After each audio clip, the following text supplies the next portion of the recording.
Hi hello students, welcome to CMG education. ఈరోజు మనం చెప్పబోతున్న topic ఏంటి అంటే ఇండియన్ పాలిటీలో ఉన్నటువంటి కాన్స్టిట్యూషన్ అండ్ అలాగే దాని తాలూకా important timeline of the historical ఏవైతే ఉంటాయో మనకి చార్టర్ యాక్ట్స్ ఉన్నాయి కదా, ఆ యాక్ట్స్ గురించి అలాగే మిగతా యాక్ట్స్ గురించి మనం మాట్లాడుతున్నాం. ఓకే, అయితే మనకు వచ్చేసరికి ఏంటి అంటే ఈ యొక్క చట్టాలని చెప్పేసి చెప్తూ ఉంటాం కదా.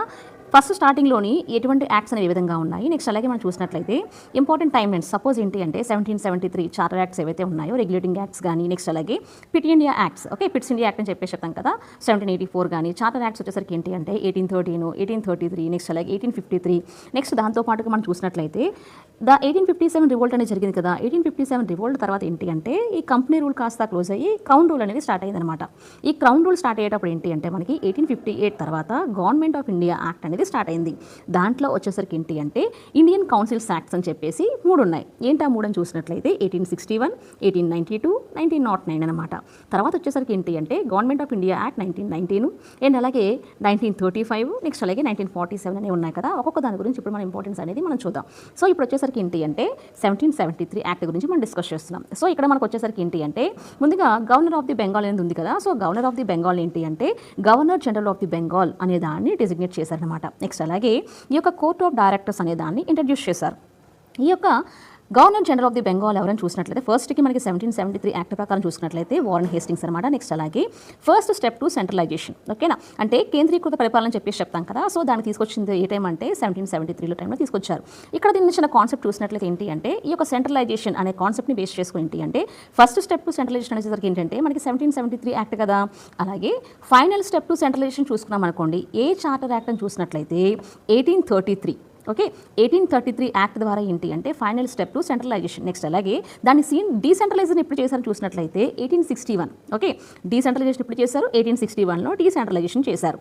సో నెక్స్ట్ వచ్చేసరికి ఏంటి అంటే ఈ యొక్క 1773 యాక్ట్ ద్వారా మనం ఏం చెప్పుకున్నాము, court of directors, governor general of the Bengal, first step to centralisation, next అలాగే ఎగ్జిక్యూటివ్ కౌన్సిల్లో 1+3 మెంబర్స్ అన్న వాళ్ళు ఉన్నారు. నెక్స్ట్ అలాగే 1774కి వచ్చేసరికి అందులోనే సుప్రీంకోర్టుని ఎస్టాబ్లిష్ చేశారు. ఓకేనా, కలకటాలోని 1+3 మెంబర్స్తో సుప్రీంకోర్టుని ఎస్టాబ్లిష్ చేశారు. 1781కి వచ్చేసరికి ఏంటి అంటే separation of the judiciary from the executive, okay so అది మనకు వచ్చేసరికి 1773 యాక్ట్ అనమాట. నెక్స్ట్ అలాగే వచ్చేసరికి ఏంటి అంటే 1784 యాక్ట్, దాన్నే ఏమంటారంటే పిట్స్ ఇండియా యాక్ట్ అని చెప్పేసి చెప్తారు కదా. సో దీంట్లో మెయిన్ ఇంపార్టెంట్ ఏంటి అంటే డ్యూయల్ గవర్నమెంట్, ఓకే ఈ యొక్క డ్యూయల్ గవర్నమెంట్ని ఇంట్రడ్యూస్ చేశారు. ఎలా అంటే కోర్ట్ ఆఫ్ డైరెక్టర్స్ అలాగే బోర్డ్ ఆఫ్ కంట్రోల్ కింద అనమాట. సో అయితే ఈ యొక్క కోర్ట్ ఆఫ్ డైరెక్టర్స్ చేతిలో ఏ పవర్స్ ఉండేవని చూసినట్లయితే ఓన్లీ ట్రేడింగ్ అటువంటివన్నీ ఎక్కువగా ఉండేవన్నమాట. అలాగే బోర్డ్ ఆఫ్ కంట్రోల్లో 6 మెంబర్స్ ఉన్నట్టయితే అందులో మనకు వచ్చేసరికి ఏంటంటే ఉంటాయంటే ఈ యొక్క మున్సిపాలిటీస్ కానీ, పోలీస్ కానీ, కౌన్సిల్ ఆఫ్ మినిస్టర్స్ కానీ ఏవైతే ఉంటాయో వాటి గురించి ఉండేది ఏంటి అంటే బోర్డ్ ఆఫ్ కంట్రోల్లో ఉండేది. సో ఇది మనకి ఏంటంటే డ్యూయల్ గవర్నమెంట్. ఓకే, అయితే ఇక్కడ డ్యూయల్ గవర్నమెంట్ కూడా మనం ఎలా గుర్తుపెట్టుకోవచ్చు అని చూసినట్లయితే ఇంట్రడ్యూస్ చేసింది 1784 యాక్ట్లో అయితే దాన్ని మళ్ళీ ఎండ్ చేసింది ఎప్పుడని చూసినట్లయితే 1857 వార్ అవుతుంది కదా. 1857 వార్ అయిన తర్వాత ఏంటి అంటే 1858లో ఒక యాక్ట్ తీసుకొస్తారు. ఆ యాక్ట్లో ఏంటి అంటే డ్యూయల్ గవర్నమెంట్ అన్నదాన్ని ఎండ్ చేస్తారనమాట. సో ఇది మనకి ఏంటి అంటే 1858. ఓకే, సో ఇప్పుడు వచ్చేసరికి ఏంటి అంటే 1874 గురించి మనం డిస్కస్ చేస్తున్నాం, పిట్స్ ఇండియా యాక్ట్ గురించి 1813, ఓకేనా చార్టర్ యాక్ట్ 1813 గురించి మనం డిస్కస్ చేస్తున్నాం. ఇక్కడ ఏం చెప్తున్నామంటే ended East India company monopoly, okay ఈ యొక్క ఈస్ట్ ఇండియా కంపెనీస్ తాలూకా మొనోపోలీ ఏదైతే ఉంటుందో దాన్ని అబాలిష్ చేశారు. కానీ ఇంకా ఏంటి అంటున్నారంటే except in tea and opium, okay ఈ టీ అండ్ ఓపియం కాకుండా మిగతా అవన్నీ కూడా ఏం చేశారంటే దాన్ని అబాలిష్ చేశారనమాట. ఓకే నెక్స్ట్ అలాగే ఏంటి అంటే క్రిస్టియన్ మిషనరీస్ కానీ, వెస్ట్రన్ ఎడ్యుకేషన్ కానీ, నెక్స్ట్ అలాగే ఈ యొక్క ఎడ్యుకేషన్ గురించి డెవలప్డ్ గురించి ఏంటి అంటే 1 lakh రూపీస్ అనేవి గ్రాంట్స్ అనేది ఇవ్వడం గురించి కానీ, నెక్స్ట్ అలాగే ఈ యొక్క ఇండియాలో బ్రిటిష్ క్వీన్ తాలూకా సోవర్నిటీ ఎక్కడైతే బ్రిటిష్ ఇండియా ప్రాంతాలు ఉంటాయో ఆ యొక్క ప్రాంతాల్లో ఆవిడ అధికారం అనేది ఎక్కువగా ఉండటం కానీ ఇవన్నీ కూడా మనకి ఏంటి అంటే 1813 యాక్ట్ ద్వారా స్టార్ట్ అయిందనమాట. ఓకే సో నెక్స్ట్ వచ్చేసరికి ఏంటి అంటే 1833 వచ్చేసరికి ఏంటి అంటే మనం ఇంతకుముందు చెప్పాం governor general of the Bengal ఉందని చెప్పేసి చెప్పుకున్నాం కదా. సో ఈ గవర్నర్ జనరల్ ఆఫ్ ది బెంగాల్ని కాస్త గవర్నర్ జనరల్ ఆఫ్ ది ఇండియాగా ఇండికేట్ చేశారు. ఓకే సో అప్పుడు మనకి మార్చిన తర్వాత ఏంటి అంటే governor general of India first ఎవరైనా చూసినట్లయితే విలియం బెంటిక్ అనమాట. ఓకేనా సో ఇంతకు ముందే మనం డిస్కస్ చేసాం సెంట్రలైజేషన్ అనే కాన్సెప్ట్ వచ్చినప్పుడు ఏంటి అంటే ఫైనల్ స్టెప్ అనేది తీసుకొచ్చారు. అది ఎప్పుడు అంటే 1833 అండ్ అలాగే లా కమిషన్ అనే దాన్ని కూడా ఇంట్రడ్యూస్ చేశారు. దాని తాలూకా ఫస్ట్ చైర్పర్సన్ ఎవరైనా చూసినట్లయితే ఎవరు అంటే లార్డ్ మెకలే అనమాట. ఓకేనా సో ఇవి ఏంటి అంటే దాని తర్వాత ఏంటంటే ఏవైతే లాస్ ఉన్నాయో అవి యాక్ట్స్గా మారాయి. నెక్స్ట్ అలాగే ఏంటి అంటే ఈ యొక్క సివిల్ సర్వీస్ ఎగ్జామ్స్ అనేవి ఉన్నాయి కదా, ఓపెన్ కాంపిటీషన్ కండక్ట్ చేయాలి అని డిస్కస్ చేసినట్లయితే దాన్ని అపోజ్ చేశారు. ఎవరు అపోజ్ చేశారంటే కోర్ట్ ఆఫ్ డైరెక్టర్స్, అన్న వాళ్ళు అపోజ్ చేశారనమాట. ఓకే, సో నెక్స్ట్ వచ్చేసరికి ఏంటి అంటే 1853 యాక్ట్. ఓకే, 1853 యాక్ట్ అనేది మనం చూసాం అనుకోండి. చార్టర్ యాక్ట్ అనేది ఏంటి అంటే ఈ యొక్క గవర్నర్ జనరల్ తాలూకా కౌన్సిల్స్ ఏవైతే ఉంటాయో ఆ కౌన్సిల్లో లెజిస్లేటివ్ పవర్స్ అని ఎగ్జిక్యూటివ్ పవర్స్ అని 2 భాగాలుగా సపరేట్ చేశారనమాట.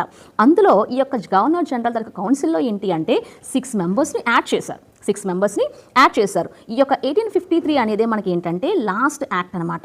ఓకే, ఎందువల్ల అంటే 1857లో సెపాయిస్ మ్యూటినీ అనేది జరుగుతుంది కదా. ఆ జరిగిన తర్వాత మనకి ఏంటి అంటే ఈ యొక్క ఈస్ట్ ఇండియా కంపెనీ రూల్ అనేది పూర్తిగా క్లోజ్ అయిపోయి 1858 ద్వారా మనకి ఏంటి అంటే క్రౌన్ రూల్ అనేది స్టార్ట్ అవుతుంది. కాబట్టి ఈ యొక్క దీని ద్వారా మనం చూసుకుంటే ఇది మనకి లాస్ట్ యాక్ట్ అని మనం చెప్పొచ్చు అనమాట.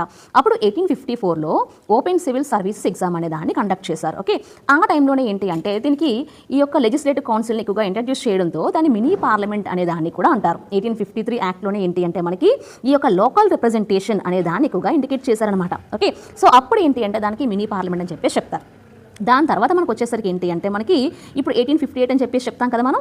సో 1858 వచ్చేసరికి ఏంటి అంటే గవర్నమెంట్ ఆఫ్ ఇండియా యాక్ట్ 1858 అని చెప్పేసి చెప్తాం మనం. ఓకే, సో ఇప్పుడు మనకు వచ్చేసరికి ఇందులో వచ్చేసరికి ఏంటి అంటే క్రౌన్ రూల్ స్టార్ట్ అయ్యింది. ఓకే, అలాగే గవర్నమెంట్ అనేది మనకి ఎలా ఉండాలని చెప్తున్నారంటే గుడ్ గవర్నమెంట్ ఆఫ్ ఇండియా అని చెప్పేసి చెప్తున్నాము. అలాగే ఈ యొక్క గవర్నమెంట్ అనేది చూసినట్లయితే రెస్పాన్సిబుల్గా ఉండాలి మరియు అలాగే అకౌంటబుల్గా కూడా ఉండాలని చెప్పేసి కూడా ఈ యాక్ట్లో చెప్తుందన్నమాట. ఇంతవరకు మనం ముందు చెప్పుకున్న దాంట్లో governor general of the Bengal కింద చెప్పుకున్నాం 1773 యాక్ట్, ఫస్ట్ వారన్ హేస్టింగ్స్ అని. తర్వాత 1833కి వచ్చేసరికి ఏంటి అంటే గవర్నర్ జనరల్ ఆఫ్ ది బెంగాల్ని తీసేసి గవర్నర్ జనరల్ ఆఫ్ ఇండియాని తీసుకొచ్చారు, విలియం బెంటిక్ అని చెప్పేసి చెప్పుకున్నాం కదా. 1858 యాక్ట్ వచ్చేసరికి ఏంటి అంటే గవర్నర్ జనరల్ ఆఫ్ ది ఇండియాని కాస్త వైస్రాయ్గా కన్వర్ట్ చేశారనమాట. సో ఈ వైస్రాయ్ ఎవరైనా చూసినట్లయితే మనకి ఫస్ట్ వైస్రాయ్ ఎవరు అంటే lord Canning. Okay, lord Canning అన్న అతను ఏంటంటే ఫస్ట్ వైస్రాయ్ అని చెప్పేసి చెప్తాం. అయితే ఇక్కడ మనకు వచ్చేసరికి ఏంటి అంటే దాంట్లో క్రియేషన్ ఏ విధంగా ఉందని చూసినట్లయితే ఇంగ్లాండ్లో పార్లమెంట్ అనేది ఉంటుంది కదా. ఆ పార్లమెంట్లో కౌన్సిల్ ఆఫ్ ఇండియా అనే దాన్ని క్రియేట్ చేసి అక్కడ మనకు వచ్చేసరికి ఏంటి అంటే సెక్రటరీ స్టేట్ ఆఫ్ ఇండియా అనే దాన్ని కూడా మనకి ఇనిషియేట్ చేశారు. ఓకే, ఇంతకుముందు మనం చెప్పుకున్న దాంట్లో వచ్చేసరికి ఏంటి అంటే డ్యూయల్ గవర్నమెంట్ అనే దాన్ని ఒకదాన్ని ఎండ్ చేశారు అని చెప్పేసి చెప్తున్నారు. అయితే ఈ యొక్క డ్యూయల్ గవర్నమెంట్ ఎప్పుడు ప్రవేశపెట్టారు? పిట్స్ ఇండియా యాక్ట్ 1784లో డ్యూయల్ గవర్నమెంట్ ఇంట్రడ్యూస్ చేశారు. ఎప్పుడు ఎండ్ చేశారు? 1858లో ఎండ్ చేశారనమాట. ఓకే, సో ఇది మనకి ఏంటి అంటే 1858. సో నెక్స్ట్ వచ్చేసరికి మనం చూసినట్లయితే 1858 అయిపోయింది కదా. ఇండియన్ కౌన్సిల్స్ యాక్ట్స్ అనేవి స్టార్ట్ అయ్యాయి. ఇండియన్ కౌన్సిల్స్ యాక్ట్ స్టార్ట్ అయినప్పుడు ఏంటి అంటే ఇప్పుడు 1861, 1892, 1909 ఇవన్నీ ఉన్నాయి కదా. సో ఇప్పుడు వచ్చేసరికి ఏంటి అంటే మనకి 1861 ద్వారా డీసెంట్రలైజేషన్ చేశారని చెప్పుకున్నాము. అలాగే వైస్రాయ్ కౌన్సిల్లో ఎక్స్పాండ్ చేశారంట 3 మెంబర్స్ని. ఎవరెవరని చూసినట్లయితే Raja of Benares, Raja of Patiala and అలాగే సర్ దినకర్రావు. వీళ్ళతో ఏంటి అంటే మనకి ఈ యొక్క వైస్రాయ్ ఎగ్జిక్యూటివ్ కౌన్సిల్ని ఎక్స్పాండ్ చేశారని చెప్పి చెప్పొచ్చు. అలాగే 1861 దాంట్లోనే ఆ యాక్ట్తోనే ఏంటి అంటే పోర్ట్ఫోలియో సిస్టమ్ని కూడా తీసుకొచ్చారనమాట. పోర్ట్ఫోలియో సిస్టమ్ని తీసుకొచ్చారని చెప్పేసి చెప్పొచ్చు. సో నెక్స్ట్ వచ్చేసరికి ఏంటి అంటే మనకి 1892 అనేది ఇండియన్ కౌన్సిల్ యాక్ట్ తీసుకొస్తున్నాం కదా మనం. ఈ యొక్క 1892 యాక్ట్తో ఏంటి అంటే ఇంక్రీజ్ చేశారంట the number of the non official members. Okay, ఈ యొక్క సెంట్రల్లో కానీ స్టేట్లో కానీ ఏవైతే లెజిస్లేటివ్ కౌన్సిల్స్ ఉంటాయి కదా ఆ యొక్క లెజిస్లేటివ్ కౌన్సిల్లో సెంట్రల్లో కానీ ప్రావిన్షియల్లో కానీ number of the non official మెంబర్స్ని ఇంక్రీజ్ చేశారు. అయితే ఈ నాన్ అఫీషియల్ మెంబర్స్ని ఇలా ఇంక్రీజ్ చేసేటప్పుడు ఏంటి అంటే ఇక్కడ ఇండైరెక్ట్ ఎలక్షన్ కండక్ట్ చేస్తారు. దాన్ని ఎలక్షన్ అని వాడకుండా ఏంటి అంటే నామినేషన్ అనే పదాన్ని ఎక్కువగా వాడారనమాట. అలాగే ఈ యొక్క లెజిస్లేటివ్ కౌన్సిల్ తాలూకా పవర్స్ అనేవి ఉంటాయి కదా ఆ పవర్స్ అనేవి సెంట్రల్ లెవెల్లో వైస్రాయ్, స్టేట్ అంటే ప్రావిన్షియల్ లెవెల్లో గవర్నర్ అన్న వాళ్ళు చూసుకుంటూ ఉంటే ఈ యొక్క పవర్స్ పరంగా మనం చూసినట్టు అనుకోండి డిస్కస్ అంటే ఏం డిస్కస్ చేశారని చూసినట్లయితే బడ్జెట్ అనే దాన్ని డిస్కస్ చేయడం. నెక్స్ట్ అలాగే ఇప్పుడు మనం చూసినట్టయితే మన యొక్క పార్లమెంట్స్లోని అది ఇద్దరు రాజ్యసభ కానీ లోక్సభలో కానీ మనకి ఏంటంటే కొన్ని క్వశ్చన్స్ అనేవి అరేంజ్ చేస్తూ ఉంటారు కదా. అలాగే ఇక్కడ కూడా మనకి ఏంటి అంటే క్వశ్చన్స్ అనేవి అడిగే విధానాన్ని కానీ బడ్జెట్ గురించి అడిగే విధానాన్ని గురించి కానీ తీసుకొచ్చారనమాట. ఓకే, ఎప్పుడని చూసినట్లయితే 1892. ఓకే, నెక్స్ట్ వచ్చేసరికి ఏంటి అంటే 1909 దాన్నే మనకి ఏమంటాము అంటే మింటో మార్లే రిఫార్మ్స్ అని చెప్పేసి చెప్తాం.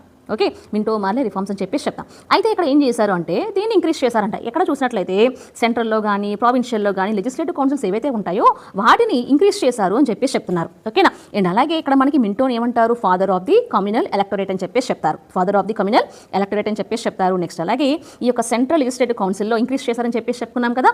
16 మెంబర్స్ నుంచి 60 మెంబర్స్కి 60 మందికి ఇంక్రీజ్ చేశారంట. అందులో ఈ యొక్క వైస్రాయ్ ఎగ్జిక్యూటివ్ కౌన్సిల్లో ఫస్ట్ ఇండియన్ ఎవరని చూసినట్లయితే డాక్టర్ సత్యేంద్రనాథ్ సత్యేంద్రనాథ్ సిన్హా. డాక్టర్ సత్యేంద్రనాథ్ సిన్హా అన్నవాడు ఏంటి అంటే ఈ యొక్క వైస్రాయ్ ఎగ్జిక్యూటివ్ కౌన్సిల్లో ఫస్ట్ ఇండియన్ అనమాట. ఓకే, ఈ యొక్క 1909లో బడ్జెట్ పైన తీర్మానం అనేది కూడా జరిగిందని చెప్పేసి చెప్తున్నారు. అయితే బడ్జెట్ అనే దాన్ని ఇంట్రడ్యూస్ చేసింది ఇప్పుడు 1892, దానిపైన డిస్కస్ చేశారు. అలాగే 1909లో బడ్జెట్ పైన తీర్మానం అనేది కూడా చేశారనమాట. ఓకేనా, సో ఇది మనకి 1909. అండ్ అలాగే ఈ యొక్క రిజర్వేషన్ సిస్టమ్ అని తీసుకొచ్చినప్పుడు ఏంటి అంటే కమ్యూనల్ రిప్రజెంటేషన్ అనేది ఉంది. ఎవరికి అని చూసినట్లయితే ముస్లిమ్స్కి. ఎప్పుడు ఇండికేట్ చేశారు?